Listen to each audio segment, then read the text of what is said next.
ಆಯಿತು. 24 ಗಂಟೆ ಕಾರ್ಯಕ್ರಮ ಈ ಬೈಲಿಯವರಿಂದ.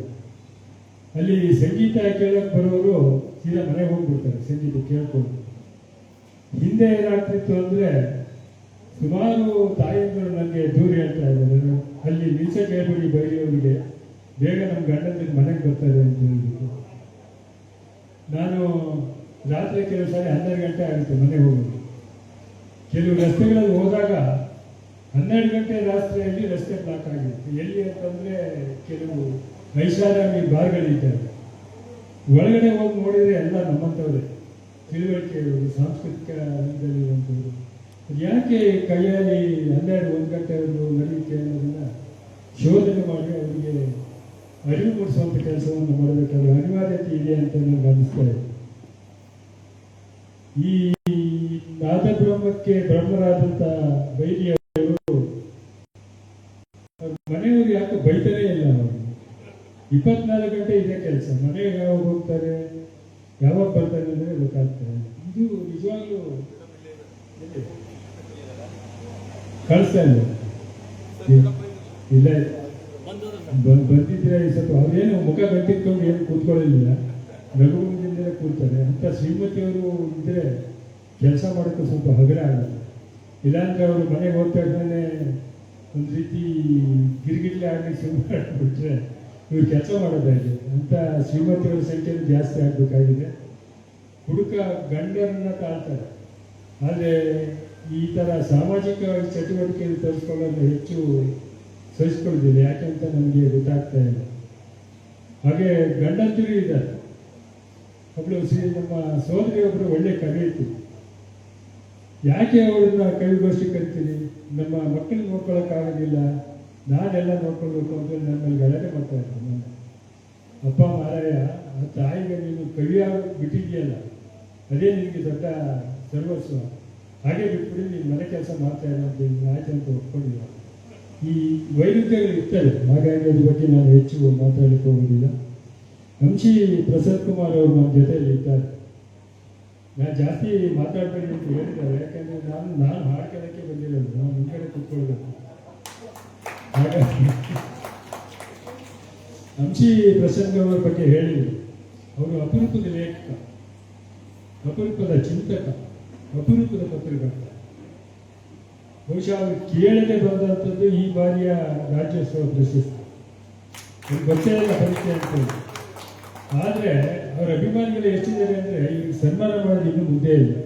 ಈ ಮುಂದಿನ ನವಂಬರ್ವರೆಗೂ ಮಾಡ್ತಾನೆ ಇರ್ತಾರೆ ಅಂತ ಕಾಣಿಸುತ್ತೆ. ಅದೆಲ್ಲ ರಾಶಿಯಾಗಿ ಇಟ್ಟಿದ್ದೀವಿ. ಬೇಟ ಶಾಲು ಶೈಲಿ ಅನ್ನೋದು ಬೇಕಾಗಿತ್ತು ಅಂತ ಹೇಳಿ ಕೊಡ್ತೀನಿ ಅಂತ ಹೇಳಿದ್ದಾರೆ. ಅವರು ನಮ್ಮ ನಿತ್ಯಲ್ಲಿ ಇದ್ದಾರೆ. ಇವೆಲ್ಲ ಅಪರೂಪ ಸಂಗತಿಗಳು. ಪತ್ರಕರ್ತರಿಗೆ ಪುರುಸೊತ್ತೆ ಹೇಳಿದ್ರು. ನೀವು ಯಾವುದೇ ಪತ್ರಕರ್ತರನ್ನು ಕೇಳಿ ಅವರೊಂದು ಪೆನ್ನು ಗಾಡಿ ಇಟ್ಕೊಂಡಿರ್ತಾರೆ, ಆ ತಕ್ಷಣ ನಾವು ಹೊರಟಾಯಿತು.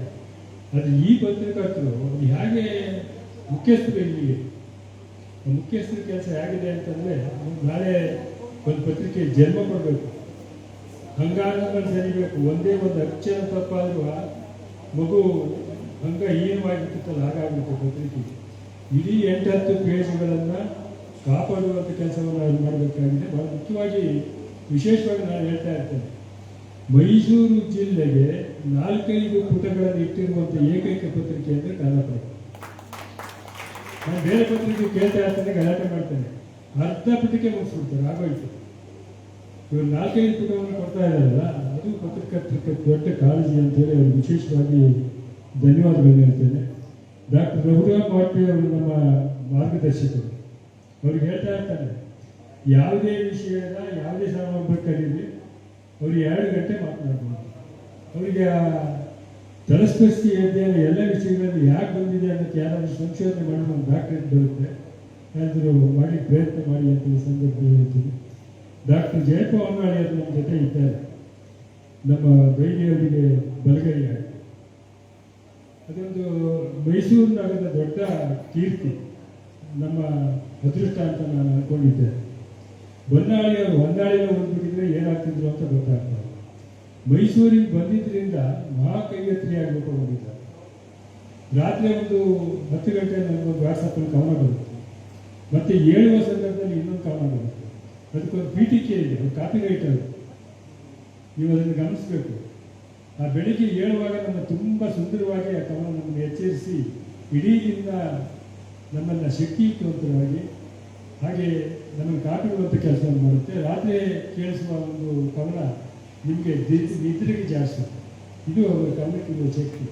ಬಹುಶಃ ವಿಶ್ವದಲ್ಲಿ ದಿನಕ್ಕೆ 2 ಕವನವನ್ನು ಬರ್ತಕ್ಕಂಥದ್ದು ಜಯಪಹೊನ್ನಳೆಯವರು ಒಬ್ಬರೇ ಅಂತ ಅಂದ್ಕೊಂಡಿದ್ದೇನೆ. ಹಾಗೆ ಸೋದರಿ ಸುಧಾತ ಜಯಕುಮಾರಿಯವರು ಮತ್ತು ಇನ್ನೊಬ್ಬ ಸೋದರಿ ಗೀತಲಕ್ಷ್ಮಿ ಕಿಣಿಯವರು ಈ ಕಾರ್ಯಕ್ರಮದ ಹಿಂದಿನ ಶಕ್ತಿಯಾಗಿ ದುಡಿತಾ ಇದ್ದಾರೆ. ಬಹುಶಃ ದೂರವಾಣಿಯ ಮೂಲಕ ನನ್ನನ್ನು ಸಂಪರ್ಕಿಸಿ ಬನ್ನಿ ಬನ್ನಿ ಅಂತ ಆತರದಿಂದ ಕಾಯ್ತಾ ಇದ್ದಾರೆ ನಮ್ಮ ಸುಜಾತ ಜಯಕುಮಾರ್ ಅವರು. ಜೊತೆಯಲ್ಲಿ ಇಂದ್ರಾಣಿ ಅನಂತರಾಮ್ ಅವರು ಈ ಸಂದರ್ಭದಲ್ಲಿ ತೀರ್ಥಕಾರರಾಗಿ ಬಂದಿದ್ದಾರೆ. ಸ್ವಲ್ಪ ಅವರಿಗೆ ಕಷ್ಟ ಹಿಂಸೆ ಆಗ್ಬೋದು, ಯಾಕಂದರೆ ಎಲ್ಲರೂ ಸಂಗತಿಗಾಗಿ ಬಂದಿದ್ದೀರಿ. ಏನಾದರೂ ವ್ಯತ್ಯಾಸ ಇದ್ದರೆ ಕೂದಲಡಿಯಷ್ಟು ಇರುತ್ತೆ ಅಷ್ಟೇ.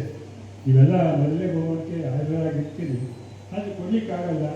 ಅವರು ಒಂಚೂರು ಹೆಚ್ಚು ಕಡಿಮೆ ಮಾಡಿ ಕೊಡಲೇಬೇಕಾಗುತ್ತೆ, ಅನಿವಾರ್ಯ ಅಂತ ಹೇಳಿ ಅವರ ತಾಕತ್ತು ದೊಡ್ಡದು ಈಗ ಸಂದರ್ಭದಲ್ಲಿ. ಹಾಗೆ ಗಣೇಶ್ ಭಟ್ರು ನಮ್ಮ ಜೊತೆಯಲ್ಲಿದ್ದಾರೆ. ವಿಶ್ವದ ಶ್ರೇಷ್ಠ ಆ ಶಕ್ತಿ ಆ ಕೈಗಳಿಗೆ, ಬಂಗಾರದ ಕೈಗೆ ಈ 4 ಜನ ಇಂದುಶೇಖರ್ ಅವರು, ರಾಘವೇಂದ್ರ ಅವರು ಹಿಂದಿ ಜೊತೆಯಲ್ಲಿ ಇದ್ದಾರೆ. ಅವರೆಲ್ಲ ಕೈಗಳು ನಿಜವಾದ ಬಂಗಾರದ ಬೆಳೆಗಳು. ಈ ಶುರು ಮಾಡಿದ್ರೆ ರಾತ್ರಿವರೆಗೂ ಬಾರಿಸ್ಬೇಕಲ್ಲಪ್ಪ. ನಮ್ಗೆ 2 ಸಾರಿ ಬೆಳ್ಳಾಡ್ಸಾದ್ರೆ ನಮ್ಮ ಕೈ ಬೆಳೆಗಳೆಲ್ಲ ಸುಸ್ತಾಗಿ ಹೋಗ್ಬೇಕು. ಈಗ 24 ಗಂಟೆ ಈ ಬೆಳೆಗಳು ಆಡ್ಸೋದಿದೆಯಲ್ಲ, ಅದು ನಿಮ್ಮ ಶಕ್ತಿ ಅಂತ ಹೇಳ್ತಾ ದೇವರು ಇನ್ನೂ ಶಕ್ತಿಯನ್ನು ಕೊಡಿ ಅಂತ ಅಂದ್ಕೊಳ್ತಾರೆ. ಹಾಗೆ ಗಂಗಾಧರ ನಮ್ಮ ಹಿರಿಯರು ರಾಷ್ಟ್ರಪತಿ ಪುರಸ್ಕೃತರು, ಹಾಗೆ ರಾಜೇಶ್ ಪಡಿಯಾರವರು, ಹೀಗೆ ಗೆಳೆಯ ಮೂರ್ತಿಯವರು, ಶೋಭಾ ಜಯಕುಮಾರ್ ಅವರು, ಒಂದು ಜಯಪ್ರಕಾಶ್ ಅವರು ಒಂದು ಸಂಸ್ಥೆಯ ಮುಖ್ಯಸ್ಥರು ನಮ್ಮ ಜೊತೆಯಲ್ಲಿದ್ದಾರೆ. ಪೊಲೀಸ್ ಅಧಿಕಾರಿ ನನ್ನ ಹಳೆಗೆ ಹೆಸರು ನಾನು ಮರ್ತೋಗ್ಬೇಕು.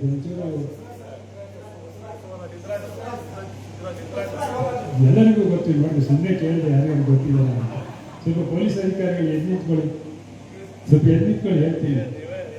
ಇವರು ನೋಡಿ ರಿಟೈರ್ಡ್ ಆಗಿಲ್ಲ, ಸುಳ್ಳು ಹೊಡಿತಾ ಇದ್ದಾರೆ. ಇಲ್ಲಿ 43 ವರ್ಷ ಆಗಿದೆ, ನಿವೃತ್ತಿ ಆಗಿದೆ ಅಂತ ಹೇಳ್ತಾರೆ.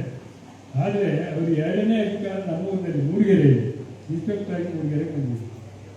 ಅಲ್ಲೆಲ್ಲ ಇಲ್ಲಿ ಬೇಸರ ಮಾಡ್ಕೊಳ್ಳಿ, ಚಿಕ್ಕಮಗಳೂರಿಗೆ ಬೇಸರ ಮಾಡ್ಕೊಳ್ಳಿ, ಹುಡುಗರು ಜಾಸ್ತಿ ಇದ್ದಾರೆ. ಎಲ್ಲ ಟಾಪು ಎಲ್ಲ ಫಾರಿನ್ ವಿಸ್ಕಿ ಅದು ಜಾಸ್ತಿ ಕುಡಿತಾರೆ.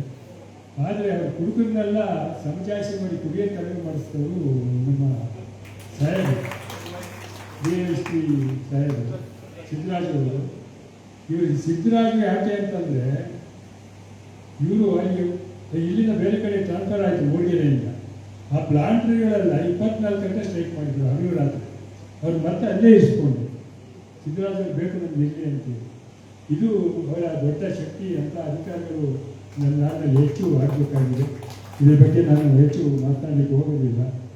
ನಾನು ಯಾವಾಗಲೂ ಹೇಳ್ತಾ ಇರ್ತೇನೆ, ಸಂಗೀತ ವಿಶ್ವದ ಭಾಷೆ, ಹೃದಯದ ಭಾಷೆ. ಇದು ಯಾವುದೇ ಭಾಷೆಯ ಸಂಗೀತದಲ್ಲಿ ಇರಲಿ, ಒಂದು ಆಲಾಪನೆಯಿಂದ ನಾವು ನಮ್ಮನ್ನು ಮರೆತುಕೊಳ್ಳುವಂಥ ಶಕ್ತಿ ಆ ಸಂಗೀತಕ್ಕಿದೆ. ಕುವೆಂಪುರವರು ಒಂದು ಮಾತು ಹೇಳ್ತಾರೆ, ಹಾಡು ಬರೆದವರದಲ್ಲ, ಅದು ಹಾಡುವವರದ್ದು ಅಂತ. ಅವರ ಗೀತೆಗಳು ಅಲ್ಲ, ಅವರು ಅದನ್ನು ಹೇಳಿದ್ದಾರೆ, ಅದರಲ್ಲಿ ಬರ್ಕೊಂಡಿದ್ದಾರೆ.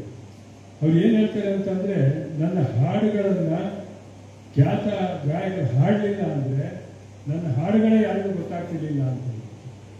ಇದು ಸಂಗೀತಕ್ಕಿರುವ ದೊಡ್ಡ ಶಕ್ತಿ. ಇನ್ನೊಂದು ಮಾತನ್ನು ಅವರು ಬರ್ಕೊಳ್ತಾರೆ ಅವರ ಆತ್ಮ ಚರಿತ್ರೆ. ಏನು ಅಂತಂದರೆ, ಅವರು ಶ್ರೀಮಂತರ ಮಗ, 100 ಎಕರೆ ಅಡಿಕೆ ತೋಟ ಇದ್ದಂಥದ್ದು. ಅಡಿಕೆ ಅನೇಕ ದೇಶಗಳಿಗೆ ಹೋಗ್ತಾ ಇರ್ತಾನೆ, ಹೋಗಿದ್ದೇನೆ.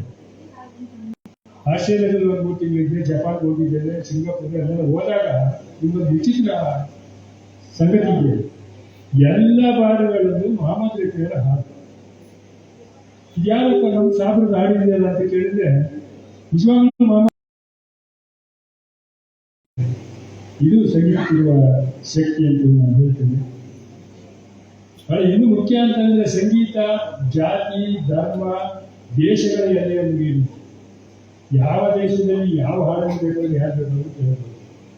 ಅದು ಆ ಮಾತೃಕೆಯಲ್ಲಿ ಇರುತ್ತೆ. ಹಾಗಾಗಿ ಇನ್ನು ವಿಷಯಗಳನ್ನು ಬರ್ಕೊಂಡಿದ್ದೆ. ಇಷ್ಟಕ್ಕೆ ನನ್ನನ್ನು ನಿಲ್ಲಿಸಿ ಮುಂದಿನ ಭಾಷಣಗಳಿಗೆ ಇನ್ನೂ ಅವಕಾಶ ಮಾಡಿಕೊಳ್ಬೇಕಾಗಿದೆ. ಮತ್ತೆ ನೀವು ಹಾಡಬೇಕಲ್ಲ, ನೀವು ಹಾಡನ್ನು ನಾವು ಕೇಳಬೇಕಾಗಿದೆ. ಅದಕ್ಕೆ ಅವಕಾಶ ಮಾಡಿಕೊಟ್ಟು ನನ್ನ ಮಾತು ಸಿದ್ಧವಾದ ವ್ಯಕ್ತಿ.